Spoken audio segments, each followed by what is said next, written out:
مش عارف ابدا منين ولا اجيبها لكم ازاي، بس انا غبت عنكم اسبوع والله العظيم. انا حاسس ان في حاجه ضايعه من حياتي وكل ده غصب عني. طبعا انتوا عارفين ان انا لما نزلت طريقه اللي هو تحويل صورتك لافاتار وكده بلحت انذار من اليوتيوب.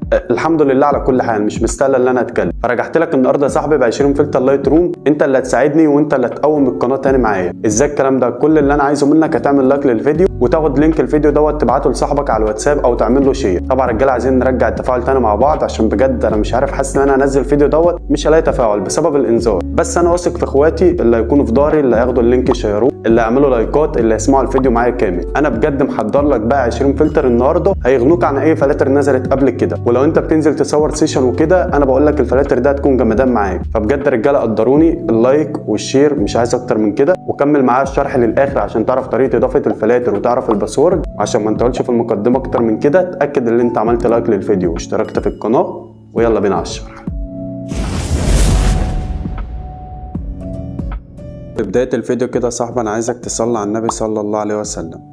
انا النهارده يا صاحبي اعلمك ازاي تضيف الفلاتر دي، وانا عارف ان انا غبت عليكم كتير بس بجد كان غصب عني يا جدعان. فبجد انا عايز تقدير على الفيديو دوت، اللي انت تشير وتعمل لايك مش اكتر. وانت مش هتخرج من فيديو النهارده غير وانت ضايف ال20 بريسيت الجامدين دول. بجد يا رجاله الفلاتر جامده قوي وهتعجب ناس كتير. كالعاده يا صاحبي اول حاجه كده بندخل على برنامج اللايت روم. هوريكم ان انا معيش اي فلاتر على البرنامج. كل اللي انا عايزه منك يا صاحبي، مش عايزك تقدم الفيديو، عشان الفيديو ده انت لو قدمته ثانيه واحده انت اللي خسران، وانت اللي مش هتعرف تضيف الفلاتر ولا هتعرف الباسورد. فما تحاولش تقدم الفيديو وبعدين تقول لي في التعليقات الطريقه مش شغاله مش لاقي الباسورد. فيديو 8 دقايق، فيديو 8 دقايق اللي انت بتسمعه دوت انا قعدت فيه 3 ايام تصوير ومونتاج عشان اعمل لك الفلاتر والفيديو يطلع معاك بالشكل الجامد ده. فانت اسمع ال8 دقايق يعني كوبايه شاي كوبايه قهوه، هتلاقي الدنيا عدت معاك. طبعا يا صاحبي لو جبنا كده اي صورة من دول وضغطنا على كلمة بريسيت وضغطنا على الكولر ونزلنا تحت، زي ما انت شايف انا معيش اي فلاتر على البرنامج. طيب هنضيف الفلاتر دي ازاي؟ كل علينا نخرج من برنامج اللايت روم زي ما انت شايف. طبعا رجاله الشرح ده هيكون للاندرويد بس، لو انت ايفون هيظهر لك شرح في علامة الاي فوق هتضغط عليها وتسمع الشرح، بس الشرح ده للاندرويد بس. كل عليك يا صاحبي هتدخل على برنامج RER. طبعا البرنامج ده هتحمله من متجر بلاي عادي جدا. وبعد كده يا صاحبي هتيجي نازل تحت كده على كلمة الداونلود او ملف الداونلود، هتلاقي معاك كده عودة بعد غياب اقوى 20 فلتر. طبعا انت مش هتدخل تلاقيهم، هتلاقي اللينك بتاعهم الاول متثبت في اول تعليق او في الوصف. لازم انت تحملهم من الرابط اللي في الوصف او في اول تعليق عشان يظهروا معاك على الملفات هنا. طيب بعد كده اعمل ايه؟ بعد كده هتعمل على المربع ده علامة صح بالشكل ده كده، وتضغط على السهم اللي باصص لفوق وتضغط على كلمة موافق. زي ما انت شايف كده بيقول لك اكتب الباسورد. ناس كتير قوي ما بتعرفش تكتب الباسورد وما بتعرفش تجيب الباسورد منين. انت لو سمحت معايا المقدمه وقلت لك كمل معايا الفيديو كامل عشان تعرف الباسورد.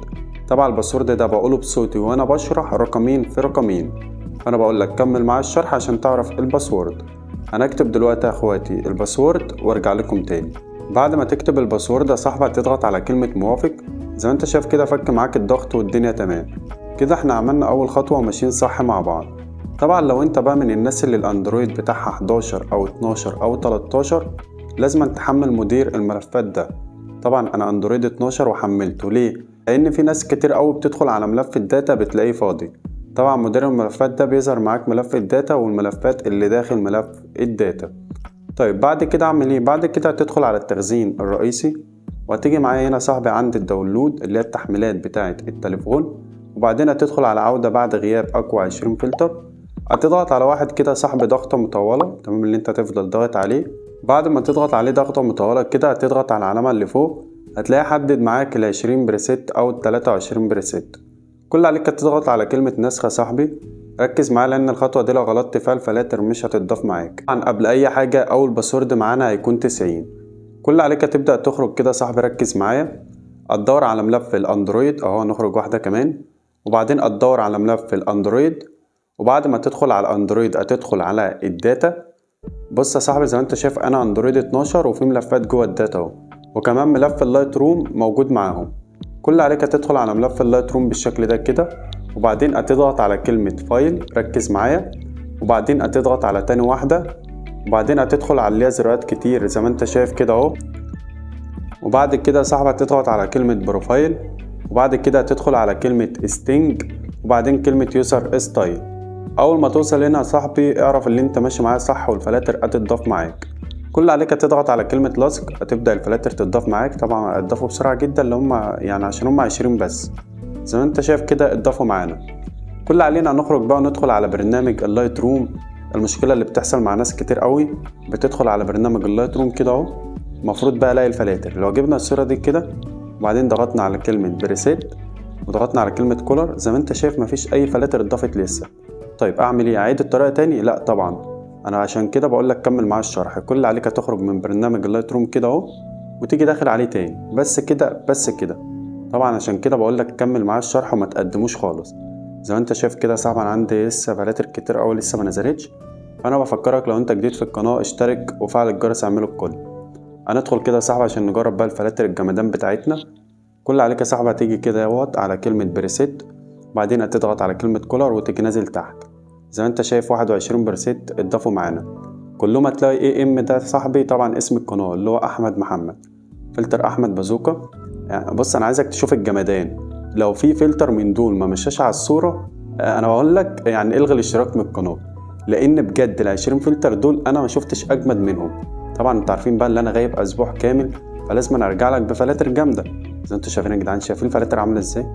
فلتر بلاك المشهور، فلتر الترند، فلتر التون اللي هو فلتر خفيف كده. طبعا الفلتر ده كمان عايز صور ما تكونش فيها اشجار وكده. فلتر الزمن الجميل دوت عايز صوره تكون يعني اللي هي في مكان ايه واقعي وكده. فلتر السيشن لو انت بتنزل تصور سيشن وكده. فلتر الفيسبوك، فلتر الكلاسيك. طبعا رجاله مش لازم كل الفلاتر دول تمشي على نفس الصوره. فلتر الوردي، فلتر جامد اوي الفلتر ده. فلتر خفيف لصورك اللي هو حاجه خفيفه كده لو انت مصور الصوره عايز تضيف لها فلتر خفيف اللي انت ما تبوظش الصوره خالص. فلتر رايق، بص الفلتر رايق ده عامل ازاي، جامد جدا. فلتر سينمائي طبعا عايز صور تكون سينمائيه وكده. فلتر غامق، تمام، فلاتر الغامقه. فلتر ليلي طبعا ده عايز صور بقى تكون ليليه. فلتر هديه مني جامد، الفلتر ده جامد جمدان يا رجاله. طبعا اخواتي تاني باسورد معانا هيكون 45. زي ما انت شايف كده صاحب الفلاتر جامدة جدا. لو جينا نجرب على اي صورة تانية برضو نضغط على كلمة بريسيت، فلتر احمد بازوكا، فلتر الاسود. فلاتر جامدة يا جدعان، فلاتر جمدان. فلتر الاشجار، فلتر الاصفر. فلتر الاشجار ده جامد بس يا جدعان الصورة قبل وبعد جامد الفلتر ده. فلتر الاورانج، فلتر البلاك المشهور، فلتر الترند، فلتر الزمن الجميل. طبعا كلها فلاتر جامدة جدا وعلمتك ازاي تضيفهم لبرنامج اللايت روم. وطبعا انا بالنسبة للباسورد قلت بصوتي وانا بشرح رقمين في رقمين. لو انت ما سمحتش الباسورد ارجع واسمع الشرح تاني هتعرف الباسورد. تأكد بقى صاحب اللي انت عملت لايك للفيديو واشتركت في القناة. والسلام يا اخواتي، اشوفكم في شرح جديد.